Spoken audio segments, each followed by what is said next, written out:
A lot has changed even since my last video. I've already gotten a couple things wrong. For example, Hyundai has lowered prices into the mid-30s to start for their Ioniq 5, which makes it really competitive and kind of impossible to beat. The new cheap Model Y may be as expensive as $40,000. I really hope not, for everyone's sake. The new Bolt was spotted, so any announcement will be moot except for specs. I really like the color. Ford and GM Financial decided to make a payment on all of the cars before September 30th that were on their lots. So now all those EVs are eligible for a tax credit till the end of the year. And car buying for Q4 has officially become expert mode. I'll prove that in a second, but for now let's talk about But first, let's talk about the new Model Y. So here it is. The cheap Model Y is rear-wheel drive. It is $39,990. If you put $4,000 down and you take their regular interest rate at 72 months, it's 5.14%, makes it $600 a month. Not terrible. There are 3 boring colors, gray, black, and white. You have 2 boring wheels, 18 and 19 inch. No tow package included. There is no option for the interior. It's textile only.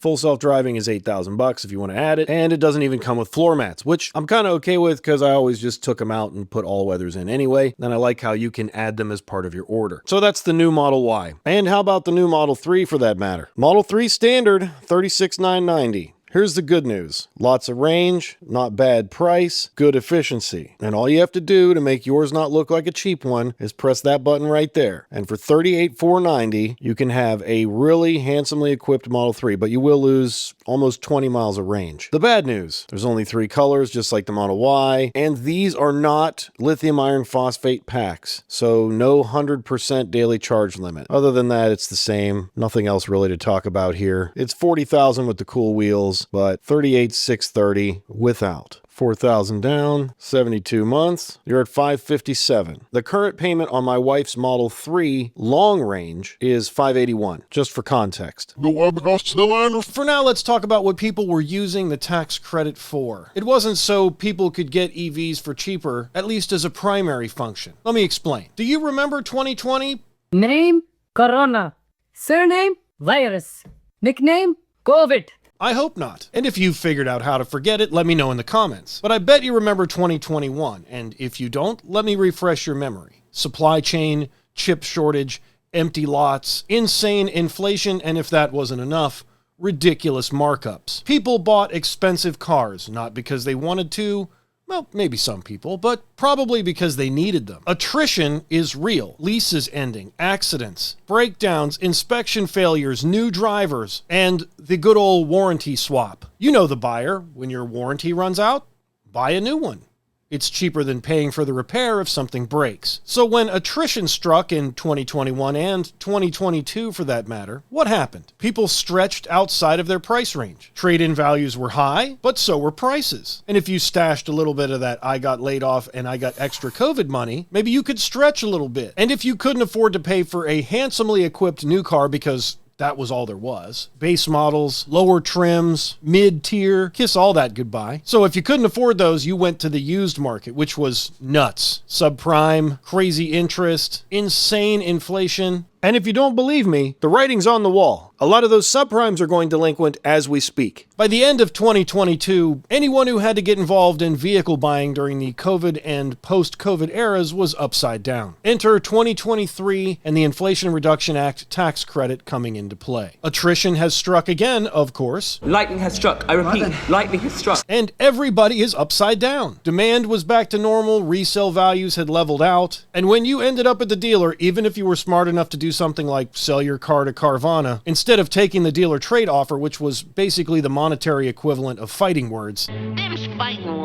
you were still going to be upside down. But then there was that lease loophole. A Prologue lease in 2024, which was basically when people started taking advantage of this lease loophole because it was murky and didn't make sense for a while, and were people actually going to get it? But by 2024, people knew what it was and how it worked. Ended up being a little bit too negative to get into another CRB, rolling all that negative into a car with no incentives, just was going to bring the payment ridiculously high. Well, we ended up getting them done on a Prologue because they got incentive. They got similar payment to what they're paying now, and they took care of that 11 G's and negative as they had. At the end of the lease, they're wiping their hands clean. So you make a regular down payment like you would on a regular purchase of a car, and then they give you a Honda Prologue for like half of what you would normally pay per month. What's the other half? Well, your negative equity. What you do is you roll in your $10, $12, $20,000 worth of negative equity into that lease, and you end up with, well, twice the payment, which was the same payment you were making on your previous car. So what happened? You went electric, and at the end of 2 years, instead of being 20,000 upside down, you're just back to zero. Wiping my hands clean. The lease loophole was like cash for clunkers, but I think that name's taken, so cash for COVID? If you leased an EV because you were underwater, let me know down below. Trust me, this is a safe space. I lost $30,000 in 3 months alone on a Fisker Ocean. It's a totally safe space here. And if you're not comfortable admitting that in a public forum, then smash the like button for me instead. So that's it, right? No, of course that's not it. The used EV market was like a charcuterie in 2024. You could have whatever you want for very not much, especially if you were savvy and willing to look and qualified maybe for that tax credit on the used side. But either way, it turns out that a used EV is not really that used at all, and those batteries that have 100,000 mile warranties on them are warranted for that amount of mileage for a reason. They don't degrade or go bad as fast as people thought. And I know you're going to tell me that EVs depreciated so fast. Well, every car depreciates really fast when it's new. When you drive off the lot, you lose between 9 and 20% of your value immediately. Well, EVs do that too, plus they're new technology, so they might lose a little bit more. And you need to subtract $7,500 more because everyone who got one had $7,500 subtracted from their purchase. And if they didn't qualify for the tax credit, well, they just leased. Trust me, these people that are like, I'm waiting so I don't have to burden Uncle Sam. Well, even if you made $475,000 in 2024, you probably leased an EV, which means you got the credit anyway, hence the low resale value. And I love how critics of the EV tax credit will deduct their mortgage interest, donate to a charity they don't particularly care about, buy a £6,000 Escalade for their business, claim living room as home office, backdoor Roth IRAs, step up in basis, AG exemptions, and then pay a CPA $2,500 more to find all the stuff they didn't think of to avoid paying taxes, and then they want to accuse people who claimed the EV tax credit of being some kind of lesser human being. So I Googled some stuff like a Chevy Equinox that might be in inventory at a dealership, and there's no mention of any $7,500 credit anymore. So you need to be particularly savvy if you're shopping for a new car now. Same deal with the Mustang Mach-E. It just looks really expensive. So the good news is you can still get a tax credit on a new EV for a lease in some cases. The bad news is you're going to have to pick up the phone and go searching. And if you're into the chase and finding a good deal on a car, like me, that might be fun, but maybe you're not. So go used. It's a really convoluted market right now. Full expert mode, like I mentioned before. Are these prices with or without the tax credit applied? Is it false advertising? I don't know.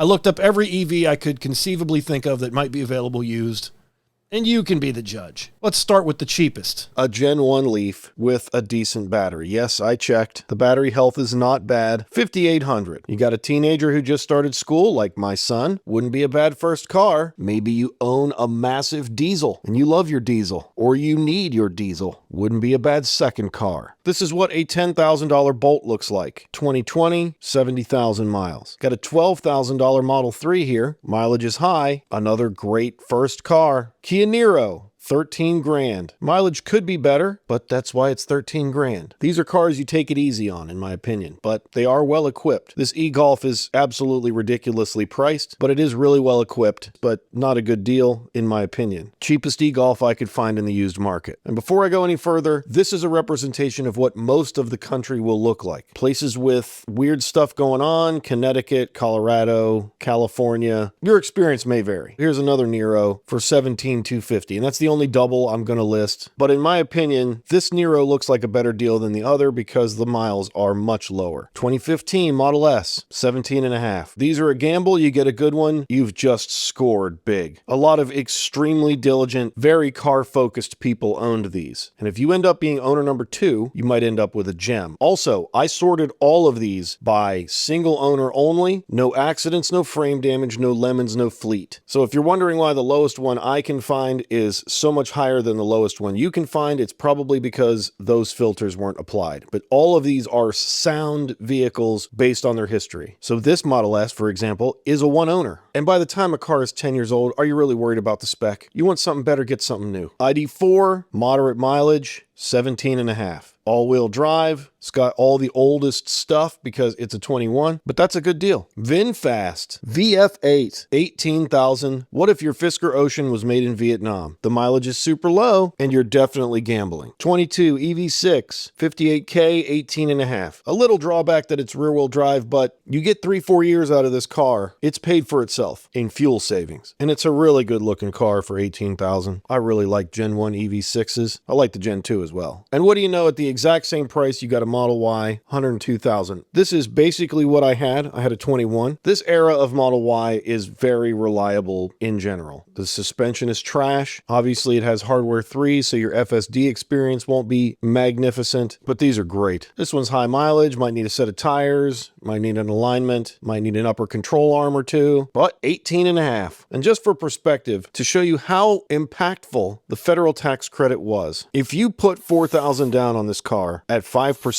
you're looking at the same payment as my 25 Solterra. But that's why we're buying these at the low end, right? We need an affordable, reliable get around. Well, under $300 a month is affordable. Even before the pandemic and the chip shortage, under $300 a month was affordable. When someone argues that EVs and gas cars aren't equal to each other, cars in this price range make the argument that they are. Here's a stupid deal, 18 and a half for a Mini SE. There's two sides to this coin. If I looked back at every car I've shown you before this, none of them are cool or enthusiast. Not even the e-Golf. Don't go to a Volkswagen car meet and expect your e-Golf to get any attention other than why are you here? But this Mini Cooper SE is kind of an enthusiast car. The appointments are neat, people love minis, etc. But in enthusiast car fashion, the range is trash, the parts are hard to get, it doesn't make sense as a daily driver. And if you don't have enough money in your pocket to buy this car cash, walk away. Here's your depreciated S-Class electric equivalent. Model X for 19. You might be able to find these cheaper. I know people love making videos like I got the cheapest Model X in the United States at an auction through a buddy's uncle's friend's cousin, but this is what you're going to pay in the real world for a Model X, and it's not a bad deal. If this thing is in good shape and it runs and it's clean and it doesn't smell, these are great cars. They're very practical. If you're looking for a 3-row, if you're in the R1S, man, I'd like to have one of those because we have a big family and we like to travel. This is the budget version of that. Hyundai Kona Electric, 19,000. Is this too expensive? I'm not sure. It's really low mileage. These have motor spline failures most commonly, which is a high mileage wear issue. So car got old, car go bye-bye. Basically every car does that eventually. This one only has 18,000 miles. It's just like the Nero. It's well equipped. You'll be right around $300 a month for a payment. Insurance won't be bad, and it might as well be new. 21 e-tron, 50,000 miles, 20 grand. Need I say more? You can clean this thing up, go to Cars and Coffee, park beside an S anything or an SQ anything, and they might look at you strange initially, but when you tell them what you paid, the look on their face will be worth the sticker price. Mach-E, 20 grand, 45K. It's a select rear-wheel drive. These things are clean, they look sharp, they're moderately practical, the technology's wonderful for 20,000. Volvo XC40 Recharge, 21K. It's a lot of horsepower and a lot of car for 21K. Now remember what the $10,000 Bolt looked like. This is your $20,000 Bolt. Here's what a brand new Bolt costs in the used market, essentially. If I was recommending one for my parents, it would be this. Seats aren't going to be super comfortable. No one at all will care about it, except other Bolt owners. Shout out to my Bolt owners. But you'll fall in love with the convenience, ease of use, practicality, and size of this car immediately. And for just a few hundred extra bucks, you can basically have a new Aria as well. This one's all-wheel drive. They're actually less than this if you don't want all-wheel drive, but 14,000 miles, 22 grand. Again, you get 3-4 years out of this thing, it will have paid for itself. Just make sure you know how to use all the charge finding apps. A better route planner, plug share, you'll need them. Polestar 2, 21 grand. The people that got these cars knew were madly in love with them because it was an electric Volvo and they were on the Polestar is the future of electric luxury train, and oh look, the seat belts are a different color. This is a Model 3 with less practicality and less range from a brand that may be dead anytime. 21,000 is a good price. The infotainment is Volvo, so C+,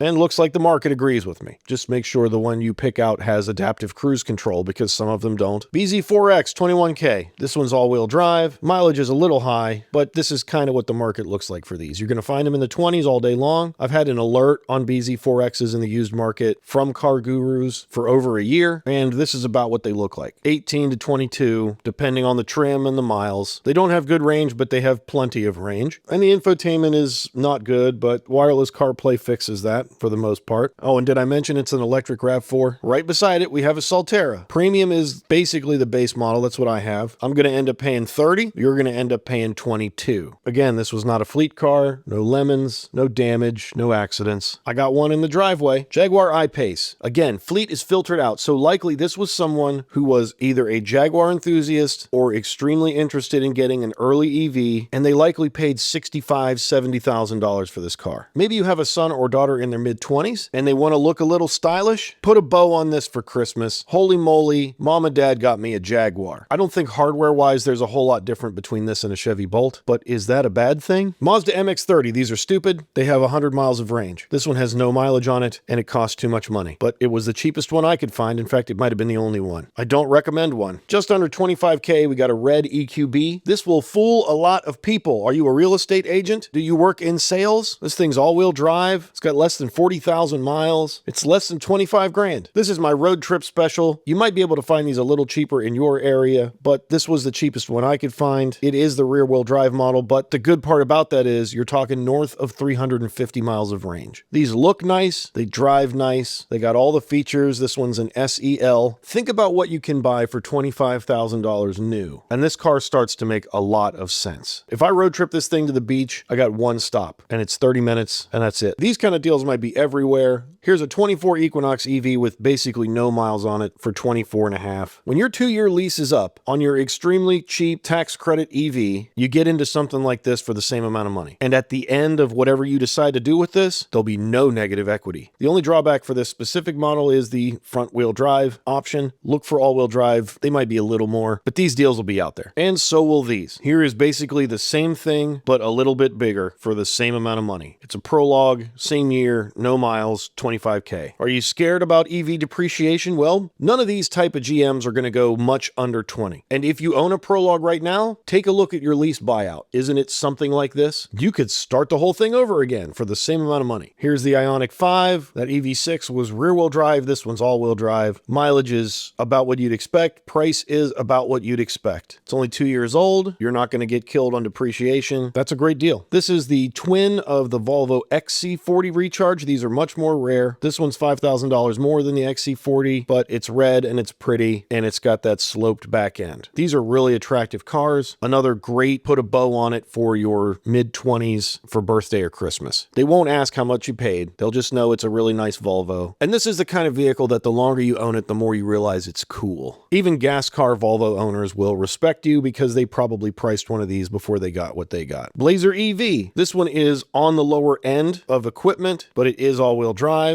There's no miles on it. These are a little more rare than the Prologue, but I'd argue this one is a little bit more well-equipped than an EX Prologue. Not a lot. Again, you won't lose anything on depreciation if you decide to go with it. They're big, they're practical, they got over 300 miles of range. It's a do-everything family SUV. The i4, which is just a 4 Series with a battery, $30,000. And since we've crossed into the $30,000 range, I do want to say this. This is no longer an affordable loan. You need to have either a big down payment or pay cash when you get into the $30,000 range when it comes to anything used, because interest rates are higher and loans are harder to get. It's saying 500 and change a month. You really need 10,000 down on this. Or if you're a cash buyer, how do you beat this? It's a BMW for 30. That's a great deal. And I believe used car loan interest in the subprime market, along with crazy incentives for people to buy new, is part of the reason why EV depreciation is so high. Companies had to start with expensive models in order to hedge against losses on new tech and R&D. The higher the cost of the model, the more likely the depreciation is to occur. The harder it is to get a loan with good interest, and the smaller that market becomes, which is just a death loop of depreciation. No bleeding edge car that cost $110,000 new is going to be worth more than $50,000 2 or 3 years later, and statistically, that was a lot of EVs early on. And again, you need to have kind of an extenuating circumstance for a bank to lend you money to buy a $45,000, $50,000, $60,000 used car. Just know that used loans are more expensive with fewer incentives, so you got to watch when you get into this end over $30,000. That said, let's move on. Here's your Lexus RZ. This one's front-wheel drive with basically no mileage, so brand new Lexus, $31K. That's great for the wife. Put a bow around one of these and put it in the driveway for the wife. And if she needs a little more reassurance, here's an all-wheel drive for basically the same price with basically no mileage again. You got a guy at the credit union, bam. These also have a nicer battery from Panasonic instead of CATL, unlike the Solterra and BZ4X. I feel the same way about the GV60. This one has almost no miles, 33,000. What is that, half price? If you're a fan of these, this one's a huge win. Performance, all-wheel drive, it's going to have good power. These are really well appointed inside, and they charge like a banshee. EQS, 50K, 33,000. Your EV enthusiast is going to know that EQSs are depreciated like a bandit, but your client, looking at the house you're selling, is not. They'll be very impressed by your $30,000 Mercedes. Cadillac Lyriq, the practicality is really, really good. This one has almost no miles. It's beautiful, it's red. It's kind of a lower trim. It isn't all-wheel drive, but if you need to dress to impress, here's a beautiful Cadillac for $34,000. Right beside it is a ZDX. This one again is not the Type S. Air suspension, comes with everything, but it is almost no miles, and I think $34,000 is a good deal, and you're not going to be able to get a new one. F-150 Lightning Pro, 21,000 miles, 35 grand. This answers the question, how much is an electric truck? I need a truck. 35,000. Single owner, not fleet, no lemons, no accidents. Can you get an F-150 with this mileage of that year for this amount of money?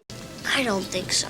EQE SUV, rear-wheel drive, 30,000 miles, 35K. You can make the luxury statement for a less than luxury price. Here's the sedan version. Same deal, but even lower mileage, and this one is all-wheel drive. And I know people are curious, what about the iX? Well, here it is. 52,000 on the clock, 37 grand. I believe this is a base model. That's a good deal, and a lot of car for the money. I feel the same way about an EV9. This one's rear-wheel drive, and it's 38. But man, a 3-row for 38, like a real 3-row. And 7,000 miles. This is what a brand new Model Y before the refresh went for with the tax credit included. And I really like the 7-seater Model Y, but this again is a proper 3-row. It's like all adults, and you're still under 40K, which is a great segue to the EX30. I think these are cool. Like, it kind of hurts my heart that they cost so much because I think they're cool. What was that Twilight Volvo? I feel the same way about the Twilight Volvo as I do about this one. It's really neat. It's really compact. It's a great use of space, you know, kind of like a Chevy Bolt. But this one has a lot of horsepower, and it's all-wheel drive, almost no miles on it. If these were 40K new, I'd have one already. I would also say these aren't done depreciating yet. They're rare, and they just came out. The Dodge Charger Daytona. This one has no mileage. It's also the RT. And all that said, I don't care what the price tag is. I don't recommend this car. If you're a Mopar guy and you're also an EV guy, all three of you, here it is. For $3,000 more, I would take this instead. You've got an Air Pure all-wheel drive. Pure is basically the base model. It's Pure, Touring, Grand Touring, and Dream. This really makes that statement, I drive luxury for not a luxury price. Cadillac Optic. This is a Sport One, which is basically the base model, and it has no miles on it. This is a brand new Optic for $45K. If you're a cash buyer, this is how you get an Optic. Look for this. This one says it right on the photos, 6,000 pound tax deduction.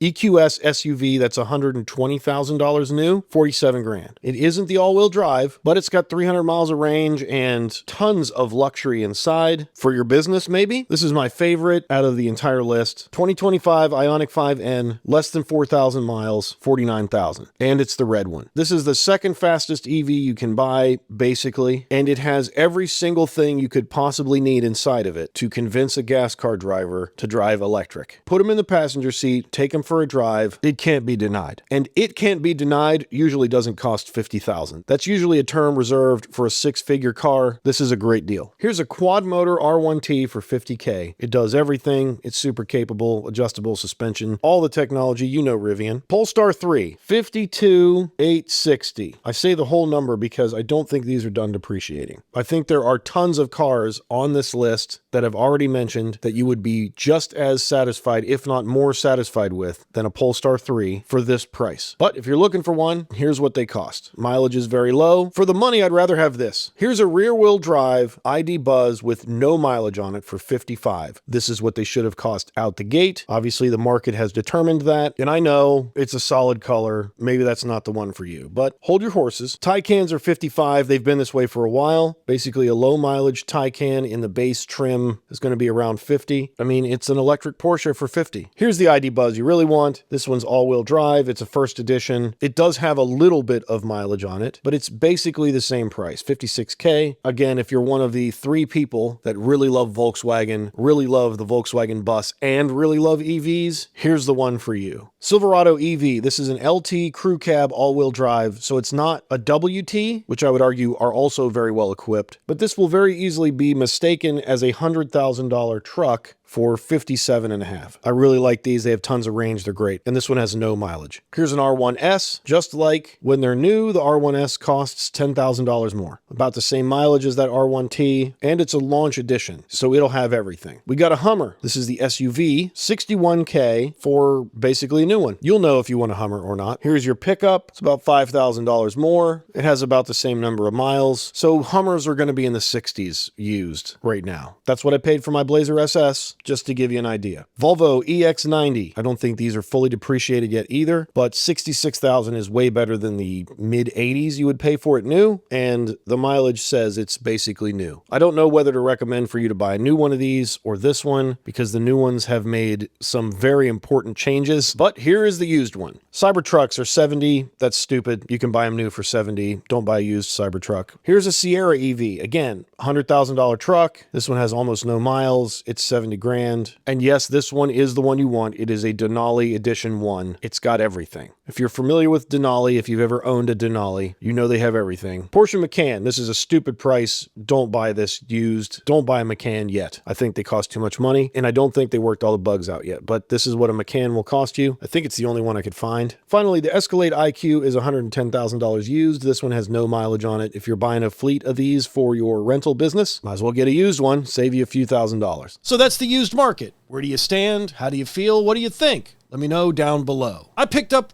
2 EVs in 2025 knowing the tax credit was going away, and I've done a full analysis of both in the same video. Look for that one next. And if you've made it this far and you're still watching, maybe you're really picking up what I'm putting down. Consider supporting the channel. Join Patreon or become a YouTube member for early access to videos. I'm a one-man show over here. I do all the editing and the writing and the driving and the testing and the sarcasm. And I'd love to build a team, but I need your support. Thank you so much for watching. Subscribe for more. We'll see you on the next one. Hey! Smash the like button! Thank you.